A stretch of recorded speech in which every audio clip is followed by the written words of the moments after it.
السلام علیکم ورحمۃ اللہ وبرکاتہ۔ اللہ تعالیٰ نے جتنے رسول اور نبی دنیا میں بھیجے ان سب کا اصل کام ایک ہی تھا، اور وہ عظیم کام تھا دعوت ایمان۔ جی ہاں، ایمان کی دعوت، لا الہ الا اللہ کی دعوت۔ الحمدللہ وسلام علی عبادہ الذین اصطفیٰ وسلام علی المرسلین۔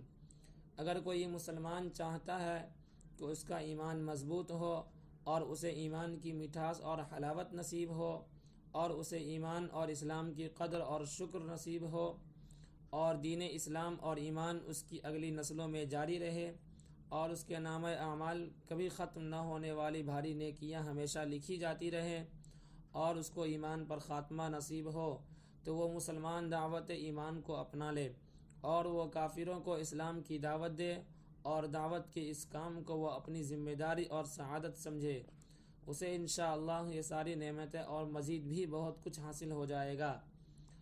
اللہ تعالیٰ کے فضل اور توفیق سے جماعت نے چند ماہ قبل شعبہ سیدنا مصعب بن عمیر رضی اللہ عنہ قائم کر کے دعوت ایمان کا باقاعدہ کام شروع کر دیا ہے۔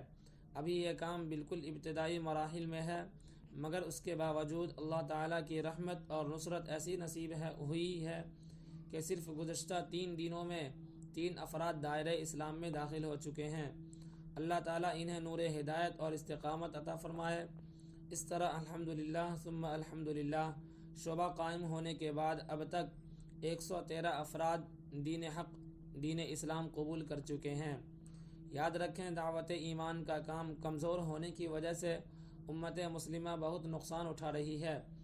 طرح طرح کے فتنے، طرح طرح کے فرقے اور خود مسلمانوں میں دین کی ناقدری۔ ابھی اس وقت بلوچستان میں ایک ریل گاڑی پر حملہ کیا گیا، نہتے اور بے قصور مسلمانوں کا خون بہایا گیا۔ کیوں؟ اس لیے کہ مسلمان اسلام کی نعمت کو نعوذ باللہ چھوٹا سمجھ کر قوم پرستی کی لعنت میں جا گرے۔ کون ہے جو درخواست دے کر کسی قوم کا فرد بنا ہے؟